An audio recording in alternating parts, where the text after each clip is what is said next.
Hi friends, MP cooking ಬ್ಲಾಗ್ಸ್ಗೆ ಸ್ವಾಗತ. ನಾನಿವತ್ತು ಸಿಂಪಲ್ಲಾಗಿ ಅವಲಕ್ಕಿ ಉಪ್ಪಿಟ್ಟನ್ನ ಮಾಡ್ತಾ ಇದ್ದೀನಿ. ಈ ರೀತಿ ಗಟ್ಟಿ ಅವಲಕ್ಕಿನ ತಗೊಂಡು ಕ್ಲೀನಾಗಿ ವಾಶ್ ಮಾಡಿಕೊಂಡು ಸ್ವಲ್ಪ ಟೈಮು ನೆನೆ ಹಾಕಿಟ್ಕೊಂಡಿದ್ದೀನಿ. ಒಲೆ ಮೇಲೆ ಒಂದು ಪಾತ್ರೆ ಇಟ್ಕೊಂಡಿದ್ದೀನಿ. ಇದಕ್ಕೆ ಎಣ್ಣೆ ಹಾಕೋತಾ ಇದ್ದೀನಿ. ತುಂಬಾ ಸಿಂಪಲ್ ಆಗಿರುತ್ತೆ, ಅತಿ ಬೇಗನೆ ಮಾಡ್ಕೋಬಹುದು. ಎಣ್ಣೆ ಬಿಸಿಯಾದ ನಂತರ ಇದಕ್ಕೆ ನಾನು ಕಡಲೆಬೇಳೆ, ಉದ್ದಿನಬೇಳೆ, ಕಡಲೆ ಬೀಜ ಮತ್ತು ಗೋಡಂಬಿ ಚೂರನ್ನು ಕೂಡ ಹಾಕೋತಾ ಇದ್ದೀನಿ.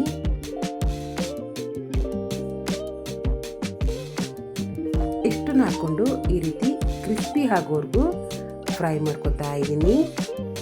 ಕಡಲೆ ಬೀಜ ಸ್ವಲ್ಪ ಡೀಪ್ ಫ್ರೈ ಆಗಬೇಕು, ಅಲ್ಲಿವರೆಗೂ ನಾನು ಈ ರೀತಿ ಫ್ರೈ ಮಾಡಿಕೊಡ್ತಾ ಇದ್ದೀನಿ. ನಂತರ ಇದಕ್ಕೆ ನಾನು ಸಾಸಿವೆ ಹಾಕೋತಾ ಇದ್ದೀನಿ. ತುಂಬಾ ರುಚಿಕರವಾಗಿರುತ್ತೆ, ಖಂಡಿತವಾಗ್ಲೂ ಒಂದ್ಸಲ ಟ್ರೈ ಮಾಡಿ ನೋಡಿ. ಇವಾಗ ಇದಕ್ಕೆ ನಾನು ಕರಿಬೇವು ಸೊಪ್ಪನ್ನ ಹಾಕೋತಾ ಇದ್ದೀನಿ. ಇಷ್ಟನ್ನು ಹಾಕೊಂಡು ನಾನು ಈ ರೀತಿ ಫ್ರೈ ಮಾಡ್ಕೊತಾ ಇದ್ದೀನಿ.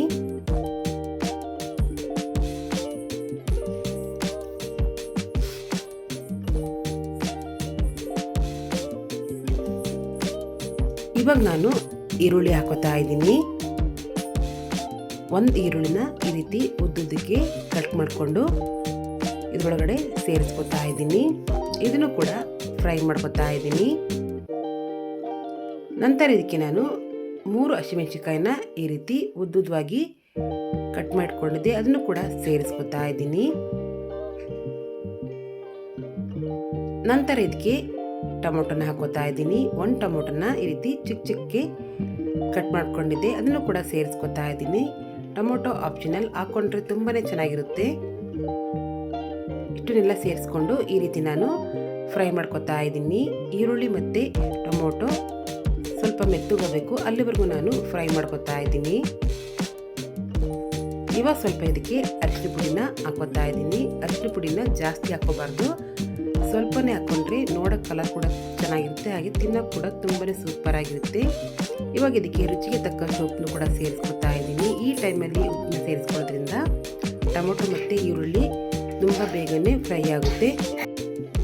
ಇವಾಗ ಎಲ್ಲನೂ ಕೂಡ ಈ ರೀತಿ ನೀಟಾಗಿ ಒಂದ್ಸಲ ಮಿಕ್ಸ್ ಮಾಡ್ಕೊತಾ ಇದ್ದೀನಿ.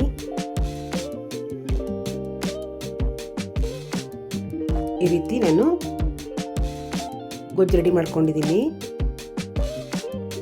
ಇವಾಗ ನೆನೆ ಹಾಕಿಟ್ಕೊಂಡಿದ್ದಂತಹ ಅವಲಕ್ಕಿನ ನೀರೆಲ್ಲ ತೆಗೆದು ಈ ರೀತಿ ಹಾಕೋತಾ ಇದ್ದೀನಿ. ಯಾವುದೇ ರೀತಿ ನೀರನ್ನ ಮಿಕ್ಸ್ ಮಾಡ್ಕೊಂಡು ಹಾಕೋಬೇಡಿ, ಅವಲಕ್ಕಿ ಉಪ್ಪಿಟ್ಟು ಚೆನ್ನಾಗಿ ಬರಲ್ಲ. ಈ ರೀತಿ ಎಲ್ಲನೂ ಕೂಡ ನೀಟಾಗಿ ಮಿಕ್ಸ್ ಮಾಡ್ಕೊತಾ ಇದ್ದೀನಿ. ಈ ರೀತಿ ಎಲ್ಲನೂ ಕೂಡ ಮಿಕ್ಸ್ ಮಾಡ್ಕೊಂಡಿದ್ದೀನಿ.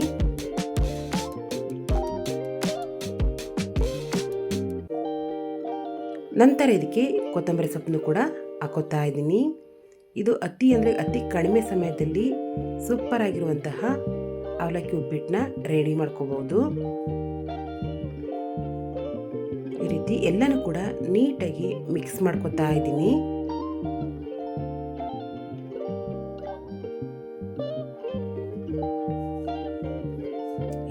ಹೀಗೆ ಎಲ್ಲನೂ ಕೂಡ ಮಿಕ್ಸ್ ಮಾಡ್ಕೊಂಡಿದ್ದೀನಿ.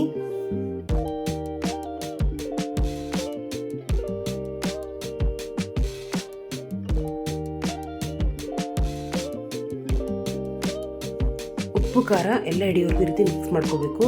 ಇವಾಗ ನಾನು ಇದ್ರ ಮೇಲೆ ಮುಚ್ಚಳ ಮುಚ್ತಾ ಇದ್ದೀನಿ. ಸ್ವಲ್ಪ ಟೈಮು ಇದು ಹರಡಬೇಕು, ಅದಕ್ಕೋಸ್ಕರ ಮುಚ್ಚಳ ಮುಚ್ಚಿಟ್ಟಿದ್ದೆ. ಇವಾಗ ಮುಚ್ಚಳನ್ನು ಕೂಡ ತೆಗಿತಾ ಇದ್ದೀನಿ. ನೀವೇ ನೋಡ್ಬೋದು, ಪರ್ಫೆಕ್ಟ್ ಆದಂತಹ ಅವಲಕ್ಕಿ ಉಪ್ಪಿಟ್ಟು ರೆಡಿ ಆಯಿತು. ಈ ರೀತಿ ಎಲ್ಲನೂ ಕೂಡ ಮಿಕ್ಸ್ ಮಾಡ್ಕೊತಾ ಇದ್ದೀನಿ. ಯಾವುದೇ ರೀತಿ ತಳ ಹಿಡಿದಿಲ್ಲ. ಅತಿ ಕಡಿಮೆ ಸಮಯದಲ್ಲಿ ತುಂಬಾ ರುಚಿಕರವಾದಂತಹ ಅವಲಕ್ಕಿ ಉಪ್ಪಿಟ್ಟನ್ನ ಮಾಡ್ಕೋಬಹುದು. ಫೈನಲ್ ಆಗಿ ಅವಲಕ್ಕಿ ಉಪ್ಪಿಟ್ಟು ರೆಡಿ ಆಯಿತು.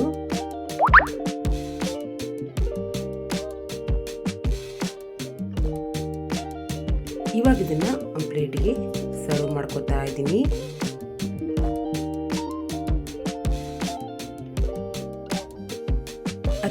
ಅತಿ ಕಡಿಮೆ ಸಮಯದಲ್ಲಿ ನಾವು ರೆಡಿ ಮಾಡ್ಕೋಬಹುದು. ಇದಕ್ಕೆ ಯಾವುದೇ ರೀತಿ ಜಾಸ್ತಿ ಇಂಗ್ರೀಡಿಯೆಂಟ್ಸ್ ಬೇಕಾಗೋದಿಲ್ಲ. ನಮಗೆ ಟೈಮ್ ಆಗಿದ್ದಾಗ ಹಾಗೆ ಲೇಟ್ ಆಗಿದ್ದಾಗ ಮಕ್ಕಳಿಗೆ ಸ್ಕೂಲ್ಗೆ ಹೋಗೋದಕ್ಕೆ ಟೈಮ್ ಆಗಿದ್ದಾಗ ನಾವು ಎಲ್ಲಾದರೂ ಹೋಗ್ಬೇಕಾಗಿದ್ದಾಗ ಇಂಥ ರೆಸಿಪಿಗಳನ್ನ ಖಂಡಿತವಾಗ್ಲೂ ಒಂದ್ಸಲ ಟ್ರೈ ಮಾಡಿ ನೋಡಿ. ಅತಿ ಬೇಗನೆ ಆಗುತ್ತೆ, ಹಾಗೆ ಟೈಮ್ ಕೂಡ ಸೇವ್ ಆಗುತ್ತೆ. ಇದು ಬೆಳಗಿನ ಬ್ರೇಕ್ಫಾಸ್ಟ್ಗಾಗಲಿ ಹಾಗೆ ಲಂಚ್ ಬಾಕ್ಸ್ಗಾಗಲಿ ತುಂಬಾ ಪರ್ಫೆಕ್ಟ್ ಆಗಿರುತ್ತೆ. ಇದು ದೊಡ್ಡವರಿಂದ ಚಿಕ್ಕವರವರೆಗೂ ತುಂಬಾ ಇಷ್ಟವಾಗುತ್ತೆ.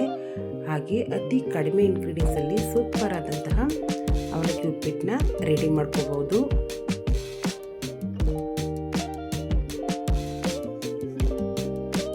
ನನ್ನ ರೆಸಿಪಿ ಇಷ್ಟ ಆದರೆ ಪ್ಲೀಸ್ ಲೈಕ್ ಮಾಡಿ, ಸಬ್ಸ್ಕ್ರೈಬ್ ಮಾಡಿ, ಸಪೋರ್ಟ್ ಮಾಡಿ.